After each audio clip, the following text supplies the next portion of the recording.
கரூரில் நடைபெற்ற விஜயின் பிரச்சார பயணத்தின் போது கூட்ட நெரிசலில் சிக்கி 41 பேர் பலியான வழக்கு தொடர்பாக தாவேகாவின் தேர்தல் மேலாண்மை பொதுச் செயலாளர் ஆதவ் அர்ஜுனா, பொதுச் செயலாளர் என் ஆனந்த், இணை பொதுச் செயலாளர் நிர்மல்குமார் உள்ளிட்டோர் இன்று காலை 10 மணிக்கு டெல்லியில் உள்ள சிபிஐ அலுவலகத்தில் விசாரணைக்கு ஆஜராகினர். அனைவரும் காலை 10 மணிக்கு ஆஜராகிய நிலையில் சுமார் 6 மணி நேரத்திற்கும் மேலாக விசாரணை நடத்தப்பட்டுள்ளது. குறிப்பாக கரூரில் புகைப்படம் மற்றும் வீடியோ ஆதாரங்கள் தொடர்பாக நடத்தப்பட்ட விசாரணைகளின் தொடர்ச்சியாக இந்த விசாரணை நடைபெற்றுள்ளது. குறிப்பாக தாவேகாவின் நிர்வாகிகளை ஒன்றாக அமர வைத்து கூட்டத்திற்கு தாவேகா செய்திருந்த ஏற்பாடுகள் என்ன, விதிமுறை மீறல்கள் நடந்ததா, போதுமான ஏற்பாடுகளை கட்சியினர் செய்தனரா, விஜய் தாமதமாக வந்தாரா உள்ளிட்டவை குறித்து சிபிஐ அதிகாரிகள் விசாரித்துள்ளனர்.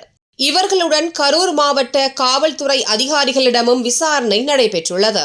விசாரணையில் காவல்துறை அளித்த பாதுகாப்பு குறைபாடுகளே இந்த சம்பவத்திற்கு காரணம் என தாவேகா தரப்பில் சிபிஐயிடம் தெரிவிக்கப்பட்டுள்ளது.